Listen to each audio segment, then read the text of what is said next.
Assalamualaikum warahmatullahi wabarakatuh. Di sini saya akan membahas soal bahasa Inggris UTUL UGM tahun 2019 dengan kode soal 634. Disimak baik-baik ya teman-teman. Oke teman-teman, di sini aku bakal mulai dari nomor 41 sampai 45 ya. Oke, karena di sini kita harus mengisi teks yang rumpang, maka kita harus membaca teksnya terlebih dahulu. Hate speech is a broad term that is used to identify a great variety of expression. Nah, di sini katanya ujaran kebencian itu adalah istilah luas yang digunakan untuk mengidentifikasikan beragam ekspresi yang besar. In general, however, it refers to words or symbols that are offensive, intimidating, or harassing, and or blah blah blah. Nah, di sini kita butuh yang 41 ya. Jadi ternyata itu refers atau merujuk kepada kata dan simbol-simbol yang berkaitan dengan penghina, mengintimidasi, melecehkan dan juga, nah jawabannya adalah yang. Nah, kita di sini butuh kata yang. Nah, yang dalam bahasa Inggris tuh bisa pakai which, that, dan juga bisa pakai who dan whom. Nah, otomatis karena who dan whom itu digunakan untuk orang, maka kita akan singkirkan who dan whom, dan kita hanya bisa pakai that sama which karena ini tentang benda. Karena word sama symbols itu bukan orang ya teman-teman. Nah, jadi jawaban yang benar adalah that inside. Kak, kenapa bukan yang which inside? Bukankah which juga untuk ini? Bukankah which juga untuk benda gitu?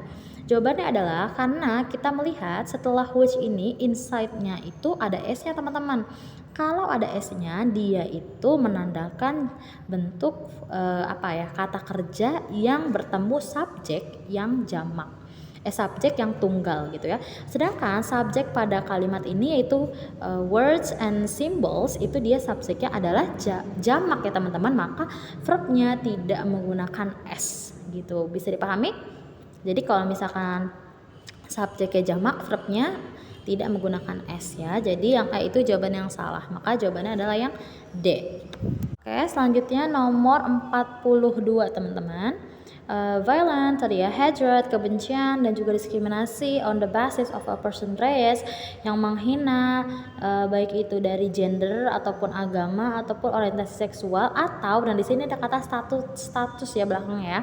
Jadi di sini kita butuh kalimat other distinguishing status ataupun status lainnya gitu. Jadi status lainnya.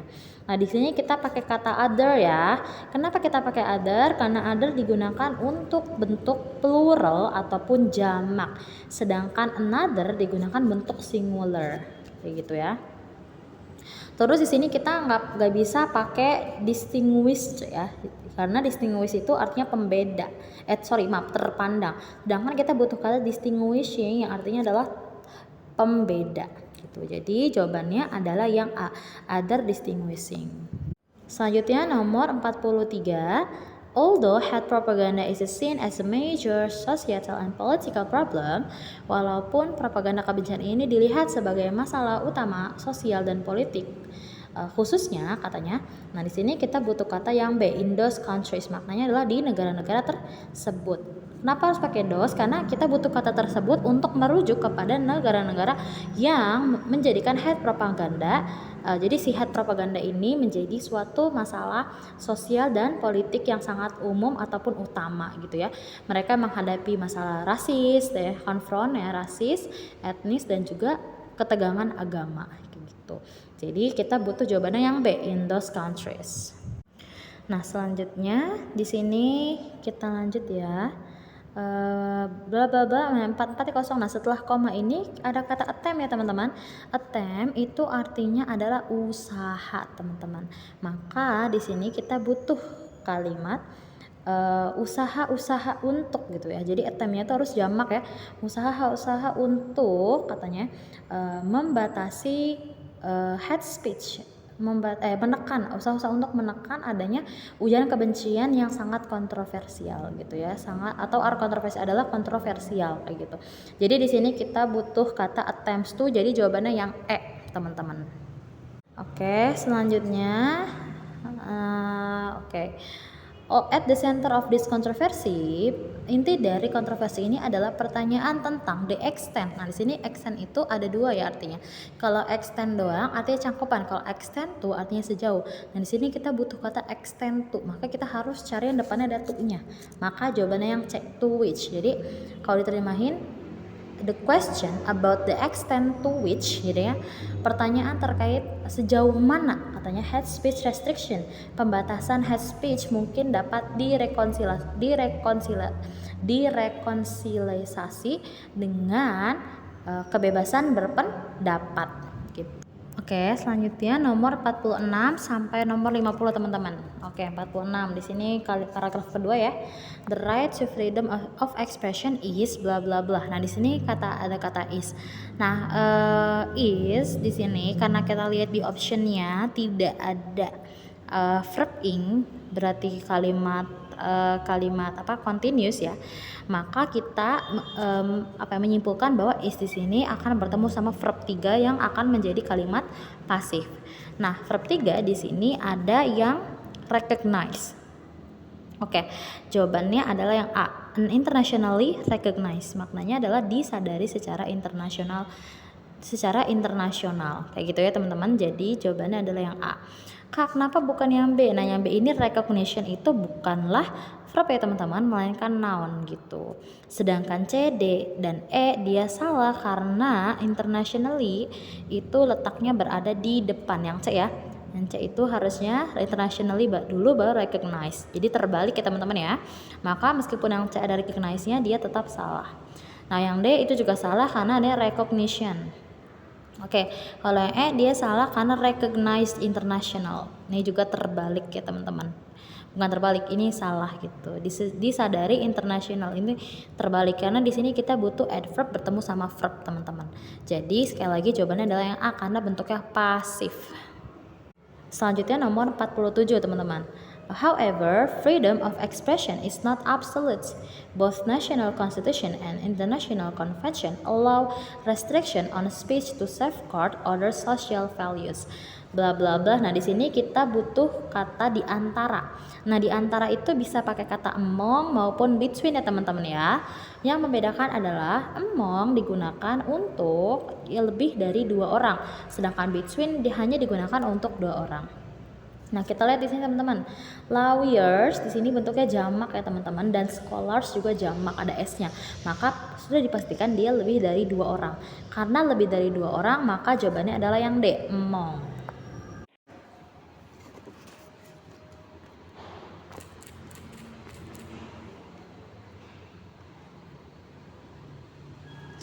Mana sih wifi?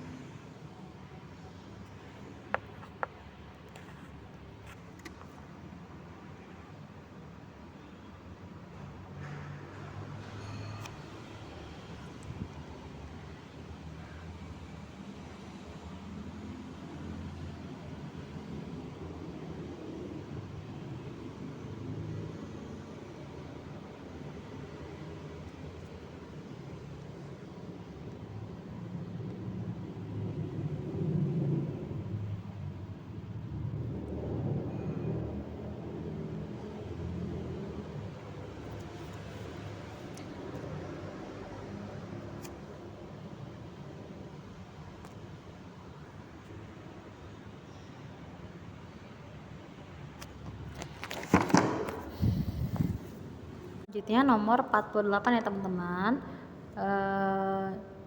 There is a hate debate, adanya sebuah debat kusir gitu ya. Nah di sini kita butuh kata yang B ya, to whether, untuk menanyakan apakah hate speech atau untuk terkait apakah hate speech ini berhak untuk mendapatkan proteksi kebebasan berbicara kayak gitu ya. Jadi jawabannya adalah yang B gitu. Nah, to whether di sini menggantikan kalimat tanya seperti apakah kayak gitu ya teman-teman. Oke, selanjutnya nomor 49. Those who favor some form of regulation emphasize the different kinds of harm caused by hate speech for both individual person and society as whole. Jadi katanya Mereka semua itu ternyata membentuk sebuah regulasi yang baik untuk menekan perbedaan jenis dari harm atau hal-hal yang menjangkiti ataupun bahaya ya yang disebabkan oleh hate speech, baik itu untuk individual person ataupun untuk sosial keseluruhan gitu. Expression of hatred. Nah, di sini yang nomor 49 jawabannya adalah yang E. It is often argued. Kenapa jawabannya yang E? Karena di sini butuh kalimat pasif lagi ya, teman-teman ya. Nah, gitu. It's often argued atau sering diargumentasikan gitu kan. Nah, sebagai psychological atau fisik ataupun bahkan psikologis ataupun bahkan menyakiti secara fisik terhadap member-member. Jawabannya di sini yang 50, jawabannya yang C, targeted group, yaitu grup yang ditargetkan kayak gitu teman-teman. Jadi di sini pakai kalimat pasif ya, meskipun gak ada verb, meskipun gak ada to be, dia tetap pakai kalimat pasif karena kita butuh sebuah kalimat grup yang ditargetkan. Kalau targeting group itu artinya grup yang menargetkan teman-teman. Jadi beda ya, gitu. Oke, kita akan bahas nomor 51 ya. What is the topic of the text? Apa topik dari teks di atas? Nah, biasanya kalau topik dari teks ini kalian bisa baca di paragraf pertama, kalimat pertamanya ya. Advocates for animals are becoming increasingly strident. Jadi, para advokasi binatang menjadi semakin nyaring gitu ya.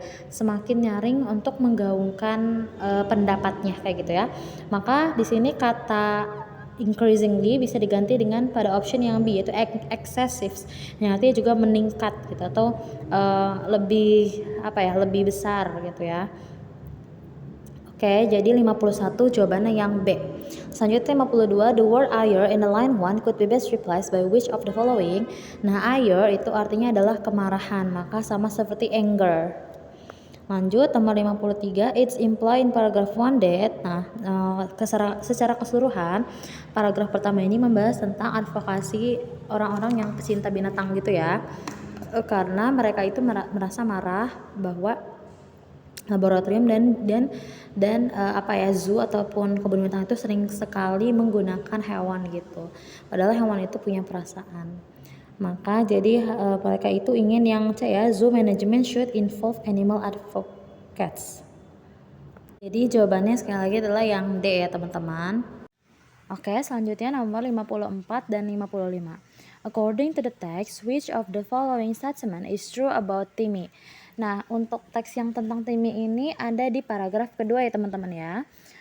Yang awalnya itu this animal advocates often confuse animal rights with animal welfare, and their anthropomorphic ideas about what animals need are often at odds with what is best for animals. For example, nah di sini ada contoh ya. Well-meaning protesters try to prevent transfers of gorilla named Timmy. Jadi Timmy ini nama seekor gorila yang dikirimkan gitu ya ke dipindahkan dari sebuah kebun binatang yang ada di New York.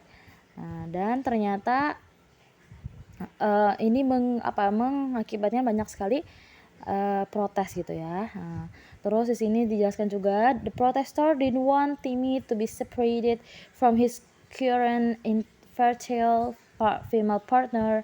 Jadi dia nggak pengen, para protestor itu tidak pengen si Timmy itu dipisahkan dari habitatnya yang sebelumnya gitu ya. Nah, oke. Dan pada di alam juga gorila itu dia tuh monogamos gitu ya. Jadi dia itu hanya memiliki satu partner seumur hidupnya gitu. Jadi kalau misalkan dia dipindahkan, maka nanti dia tidak bisa berkembang biak lagi gitu.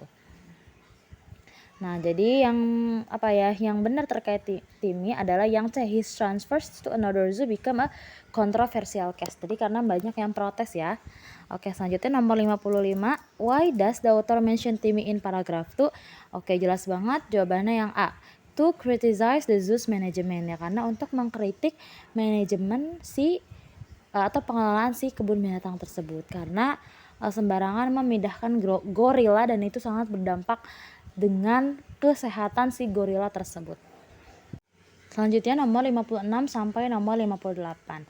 According to the text, why do surplus surplus animals pose problems to zoos.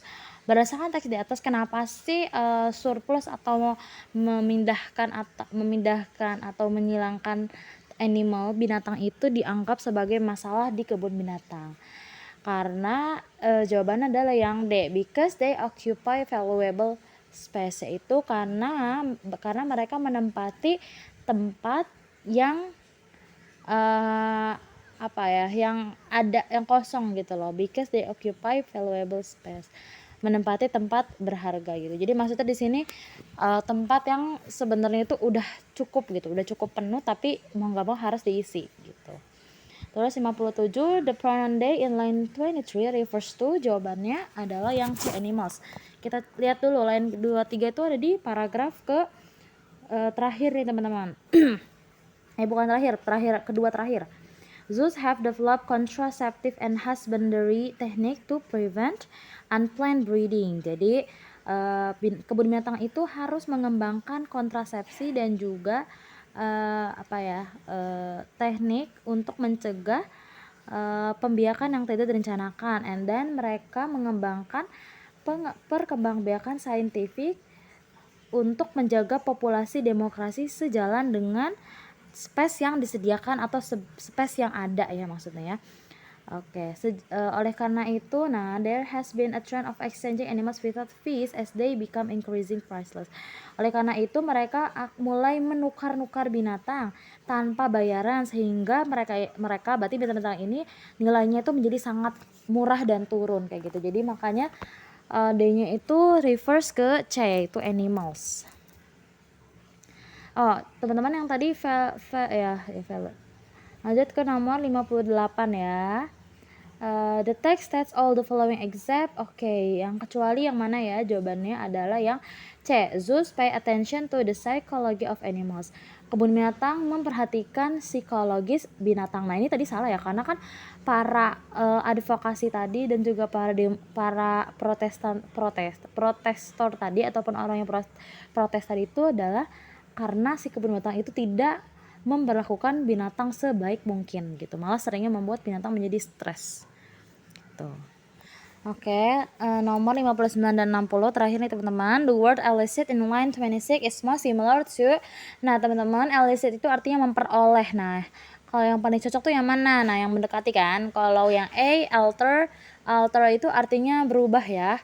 Kalau evoke artinya menimbulkan atau terus kalau ada refrain menahan diri, maintain menjaga, release melepaskan. Nah yang paling cocok dari kata memperoleh adalah evoke, yaitu menimbulkan, hampir mirip ya teman-teman.